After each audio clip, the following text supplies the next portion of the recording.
అయితే మా తల్లిదండ్రులకు నేను పుట్టిన తర్వాత చాలా గ్యాప్ తర్వాత మా సోదరుడు పుట్టాడు. పుట్టినప్పుడు నర్సాపురం మిషనరీ హాస్పిటల్కి తీసుకెళ్ళారు మా తల్లిగారిని. అప్పట్లో దగ్గరలో ఎటువంటి హాస్పిటల్ ఉండేవి కావు, ఓన్లీ మిషనరీ మాత్రమే హాస్పిటల్ని ప్రారంభం చేశారు.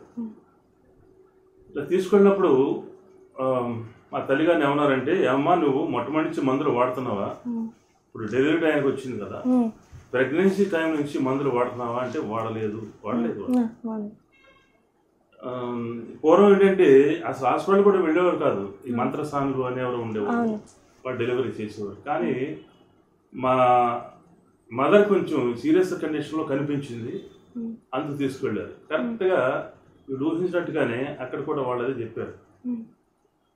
మా ఫాదర్ని పిలిచి, నీ భార్య బ్రతకడం చాలా కష్టం అమ్మా, పిల్లవాడిని కొంచెం పర్వాలేదు, ఆపరేషన్ చేయకపోయినా ఇద్దరు చనిపోతారు, పిల్లోడు చనిపోతాడు, తల్లి చనిపోతాడు. ఎందుకంటే మీరు మందులు వాడలేదు, మీరు ఎటువంటి కేర్ తీసుకోలేదు మొట్టమొదటి నుంచి ఎప్పటి వరకు కూడా. కానీ మా ప్రయత్నం మేము చేస్తాం, తర్వాత ఆ భగవంతుడు ఆ దేవునికి కృప అని చెప్పారు. అయితే మా తల్లిదండ్రులు తప్పదు కదా, తప్పనిసరి ఆపరేషన్, సిజేరియన్ ఆపరేషన్ చేశారు. చేసిన తర్వాత నిజంగానే సిక్ అయిపోయిందాము. ఆల్మోస్ట్ ఇక చాలా సాగుబతుల మధ్య ఉన్నట్లు. ఆ టైంలో 3 మాసాల కంటే ఎక్కువ హాస్పిటల్లోనే ఉన్నారు. ఉన్నప్పుడు ఆ సమయంలో అమెరికన్ డాక్టర్స్, నర్సెస్ కానీ మన ఇండియా వాళ్ళు ఎవరు లేరు, డాక్టర్స్ నర్సులు లేరు, వాళ్ళు వచ్చారు. అందుకని అమెరికన్ హాస్పిటల్ అనుకుంటారు.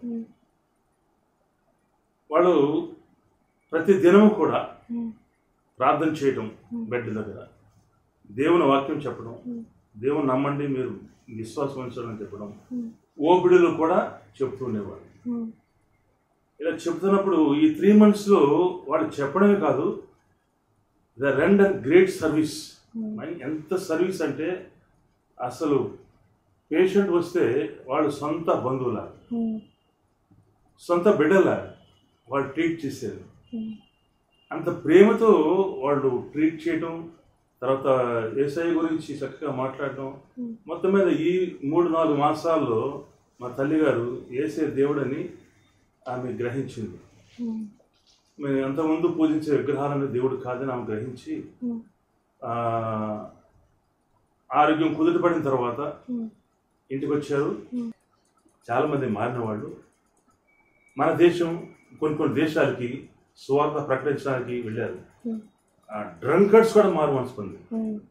వాళ్ళు వెళ్ళిన తర్వాత ఫర్ ఎగ్జాంపుల్ మన దేశం వచ్చారు. మన దేశంలో హిందువులు ఎక్కువగా వాక్యాన్ని వినడం లేదు. రిమోట్ విలేజ్కి వెళ్ళారు. వెళ్ళిన తర్వాత వాడు చూసింది ఏంటంటే, వాడు ఉదయం చలించిపోయింది. అంటరాని వాళ్ళు వెళ్ళారు. వీళ్ళు లోకాలు రానివారు అసలు లోపలికి. తర్వాత వారు వచ్చేటప్పుడు రోడ్డు శుభ్రం చేయాలి, ఎవరు వస్తే పక్కకి వెళ్ళిపోవాలి. ఈ అగ్రకులాలు చెప్పబడిన వాళ్ళు చాలా హింసించారు వాళ్ళు. ఈ స్వాతంత్రం వచ్చిన తర్వాత కూడా వాళ్ళు స్కూల్కి వెళ్ళడానికి లేదు, వాళ్ళు చెరువులో నీళ్ళు తాగడానికి లేదు. ఇలాంటి పరిస్థితుల్లో వాళ్ళు ఆహారం లేక అల్లాడిపోయే పరిస్థితుల్లో, స్కూల్ లేని పిల్లలు, బట్టలు లేని పరిస్థితుల్లో ఉన్నట్టు వాళ్ళంతా వెస్టర్న్ కంట్రీస్లో. ఇప్పుడు అమెరికా ఉంది, అమెరికా ఒకరికి 2 కోట్ల రూపాయలు ఉన్నాయి, 1 కోటి రూపాయలు కోట్ల ఇచ్చేసాడు అంతే. అలా మన దేశానికి ఫ్లడ్ అనమాట, ప్రపంచానికి అంతా ఫ్లడ్ మనీ వచ్చేసి వీళ్ళు స్కూల్ ప్రారంభం చేశారు. అది మంచిది కదా, వాళ్ళు స్కూల్ ప్రారంభం చేశారు. తర్వాత ఇప్పటికీ స్కూల్ ఉన్నాయి, క్రైస్తవ స్కూల్. 300 సంవత్సరాల క్రితమే లోదర్ మిషన్ ప్రారంభం చేసిన స్కూల్. సాల్వేషన్ రక్షణ సైనిక స్కూల్ ఇప్పటికీ ఉన్నాయి. వాళ్ళకి బట్టలు తెప్పించారు ఇతర దేశాల నుంచి. తర్వాత వీళ్ళందరికీ గోధుమలు అన్ని కూడా తినడానికి తిండి లేదు, వీళ్ళకి మాడిపోయి చచ్చిపోతున్నారు, ఒక పూటే తిండి. ఇలాంటి పరిస్థితుల్లో ఎడ్యుకేట్ చేసేవాళ్ళని, ఎడ్యుకేట్ చేసి సొసైటీలో, ప్రపంచంలో ఇటువంటి బైబిల్ ఉంది పెంట కుప్పల మీద ఉన్నటువంటి వాళ్ళందరూ కూడా నేను వృద్ధి చేస్తాను దేవుడు చెప్పాడు. వాళ్ళతో ఉంటాను, వాళ్ళని గొప్పవాళ్ళని చేస్తానని చెప్పాడు. అలా వీళ్ళందరినీ ఎడ్యుకేట్ చేసి గొప్పవాళ్ళని చేశారు. మన కాలేజీలు ఉన్నాయి, మెడికల్ కాలేజ్ కానీ కాలేజీలు కానీ ఆనాడు లేవు. ఇప్పుడు ఉన్న కాలేజీలు, ఇప్పుడు ఏసీ కాలేజ్ గుంటూరు, ఎన్టీ రామారావు చదువుకున్నాడు, తర్వాత చిరంజీవి చదువుకున్నారు, రాజశేఖర రెడ్డి గారు చాలా మంది చదువుకున్నారు. మద్రాసులో కాలేజీలో కూడా చాలా మంది చదువుకున్నారు, జయలలిత వాళ్ళంతా. ఎందుకని మరి అంటరాని వాళ్ళైతే స్కూలు కాలేజీలు క్రీస్తులకు ఎందుకు వచ్చారండి? క్రీస్తులకు వచ్చి క్రైస్తవ స్కూల్ ఎందుకు చదువుకున్నారు? క్రైస్తవ స్కూల్ చదవడంతా కూడా అలాంటి పట్టుదల ఆడుకుంటే వాళ్ళందరూ ఏలు ముద్రలు అయ్యారు. ఇంత గొప్ప సహాయం ప్రపంచానికి చేసింది, వీళ్ళు వృద్ధి చేసింది, అభివృద్ధి చేసింది. ఎడ్యుకేషన్ లో, సొసైటీలో మంచి స్థానాన్ని కల్పించే ప్రపంచం కూడా, మన ఆఫ్రికా కూడా అక్కడ కూడా అదే పరిస్థితి చెప్పారు వాళ్ళు. క్రైస్తవ సంస్థలు వచ్చి హాస్పిటల్, స్కూళ్ళు చెప్పబట్టే మనం ఇట్లా ఉన్నాం. ఈనాడు ఎస్సీ ఎస్టీని అభివృద్ధి చేస్తాం, అబ్బో వాళ్ళకి ఎంత ఇది చేస్తాం అని చేస్తాం అని చెప్తున్నారే. ఆ చెప్పేవాళ్ళు ఒకప్పుడు వాళ్ళ సొసైటీ, వాళ్ళ సంఘం వాళ్ళ అడగదొక్కేసింది. కానీ ఇప్పుడేంటి, వాళ్ళ ఎడ్యుకేషన్ వచ్చి సొసైటీలో మంచితనం పెరిగి వాళ్ళకి ఓటు హక్కు వచ్చేటప్పటికి వీళ్ళు అట్లా అంటున్నారు. కాబట్టి యేసుక్రీస్తు రావడం వలన అనేక మంది మారు మనసు పొందారు.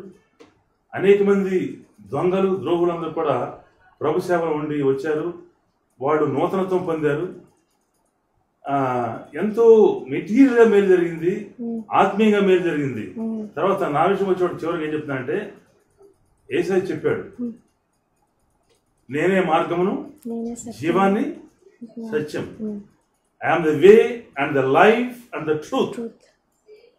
సో ఇవన్నీ కూడా నేను స్టడీ చేయగా ప్రపంచమంతా కొలవడే దేవుణ్ణి నేను నమ్మిన నా యొక్క యేసయ్య విశ్వాసం, నా ఆత్మ నడిపింపు, నా భార్య నేను కూడా అనేక మందికి సేవ చేయడానికి, అనేక మందిని నడిపించడానికి, తర్వాత ఆయన చేసినటువంటి ఆ గ్రంథంలో ఉండే అద్భుతమైన విషయాలు ఎన్నో ఉన్నాయి.